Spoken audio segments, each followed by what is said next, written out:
Ito, from Sampaloc, Manila. Tama, sir? Tama.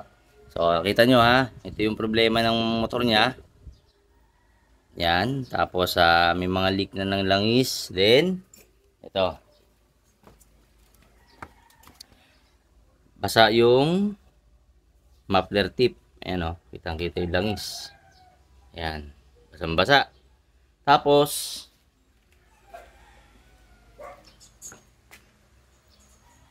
ito yung langis o. Yan na rin nakuha ko. Wala pang ano to eh. Wala pang 300 ml yung nakuha ko. 2 weeks lang daw yung langis na ito. Tapos sobrang init ng makina. Tapos maingay pa to. Tapos tinan yung itsura oh. Ayan. Okay. Ito pa yung masaklap. Yung busina. Yan. Ginawang ano. Chun-Li. Chun-Li style. Dito nakalagay oh. Yan. O, tapos din yung nangyari, o, kinakalawang.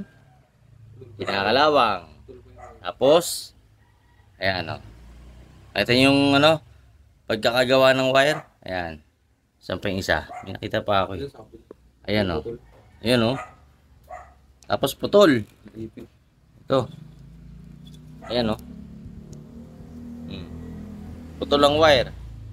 Naipit sa tipos. Sa manibela. Ayan, o. Ebidensya. Ay pala sabi ni sir, hindi na gumagana yung busina. Eh paano? Nadali na naman ng magic relay. Ayan o. 80 amps pa. Napakatindi. 80 amps. Tapos malamang dito lang din pinagkakabit yan sir. Oo. Walang nilagay na wire ng separate. Oh. Ito yung harness. Wala na akong nakitang wire na kinabit. Ayan o. Kaya ngayon, hirap yung busina mo. Kahit may relay, mali yung proseso ng pagwa-wiring. Ayan, o. Ayan. So, ito. Focus muna kami sa makina. Saka ako nagagawin yung busina pag may oras pa. Ito muna kami sa makina kasi malala yung problema nito. Nakain ng langis at nag-uusok plus maingay. So, dito muna kami po-focus. Tapos linisin ko itong mga to. Oh. Yan. Okay.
Okay, maraming salamat po sa mga nagtitiwala at ayan yung mga picture, yung mga nag-post sa mga groups na sinalihan ko.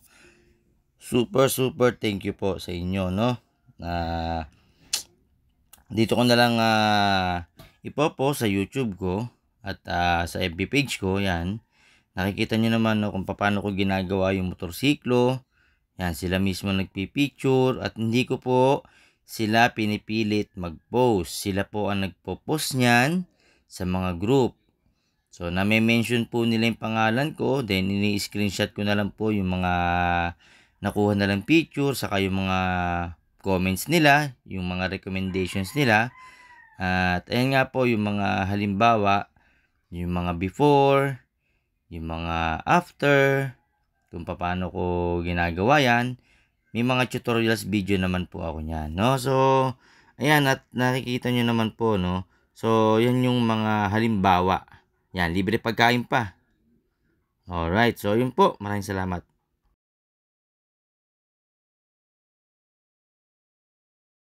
O, yan. Tingnan nyo itong block. Kayod.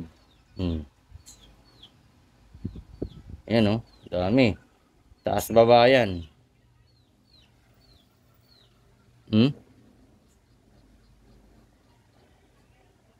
Yun, no? Kitang kita, oh. Oh, yun ang kayod, oh. Ang dami, oh. Hairline, ang dami. Okay? O yan, ito yung mga problema ng motorsiklo. Bubuksan ko pa yung clutch niya. Titingnan ko pa kung anong problema ng clutch. So, sa Rider J, matibay ito. Kaso, pag napabayaan nyo sa langis, ayan ang sakit ng motorsiklo. Maglalabasan yan, magche-chain reaction yan. Bubuksan ko muna yung clutch, titingnan ko na rin. O, ito pa pala yung problema. Yan, o. Piston. Yan. Kita ba? Yun. So, gumagalaw itong dalawang ring, no? Yung first ring saka second ring. Yung third ring, yun, no? Yung maliliit na yan, yung maninipis. Nag-lock na, ayaw nang gumalaw. Nag-stack up na siya. So, yun yung problema. Kitang-kita naman. Karoon ng mga hairline, taas baba. Tapos, stack up tong ring na to. Yan, yan. Nakikita nyo yan. Ito. Yung maninipis na yan. Yan yung nag-stack up, oh. Hindi na gumagalaw. Kaya nasira yung block set niya. Nakayod. Then, ito. Yan. Sobrang tigas ng carbon. Yan. Kita nyo yung carbon. Yun, oh. Ang kapal, oh. Yan. Checkin ko pa yung clutch side. Bubuksan ko muna. Pasensya na po at hindi ko na video lahat. At masyadong busy. Pero yan na po siya. Malinis na po yung head niya. Yan. Malinis na yung head niyan. Then, pati yung block niya na-rebore na. Ito na. Na-rebore. Yung SGP pa rin po yan, ha. Nirebore lang po kasi para mas makatipid tayo kaysa bibili ng brand new. So, hindi ko po sinasuggest yung aftermarket. Mas maganda i-rebore nyo na lang. Kung kaya pa i-rebore, rebore. Then, palit ng bagong spark plug cap. Ayan. Original po yan. Tapos, bagong spark plug. Ayan. Original NGK. Ayan. Original po yan NGK. So, 200 lang yan. Then, ano pa? Ito. Yung valve seal, bagong palit na rin yan. At yan. Nagmukha ulit brand new yung loob ng makina.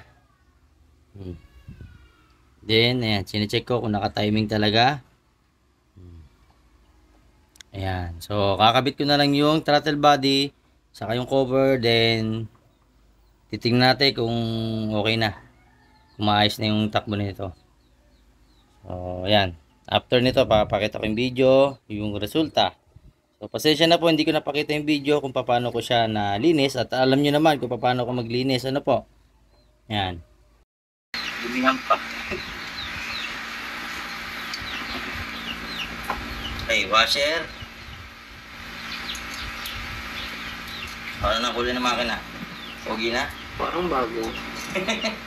Parang bago ba? Parang hindi akin.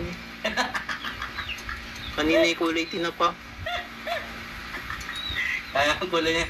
Parang tinapa naman yung kanina eh. Tinapa mo. Saka.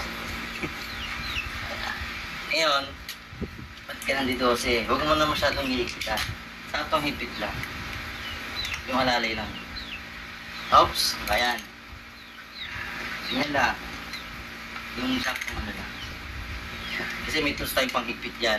Hindi nihigpitan ng bara-bara. Ha? Halalay lang muna yung higpit na yan. Para lang hindi gagalaw. Pag kinakabit mo na yung timing gear. Tawag dito is timing gear. Okay? So, itatiming mo siya. Naka-top dead center. Nakaangat dapat to. Hindi nakababa. Ha? Nakaangat. Pwede mo natin itong sensor. O. Tapos itong butas dapat nasa labas. Then, may guhit yan. Isa, dalawa. Yung sa pangalawa, itututok mo to. Okay. Okay? Usap mo siya. Ganun. Angat.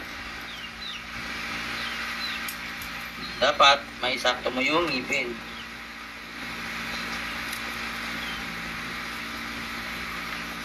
Yan o, sakto.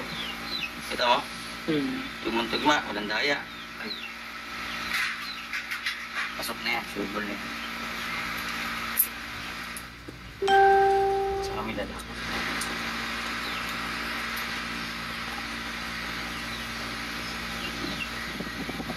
Tapos impact. Alit.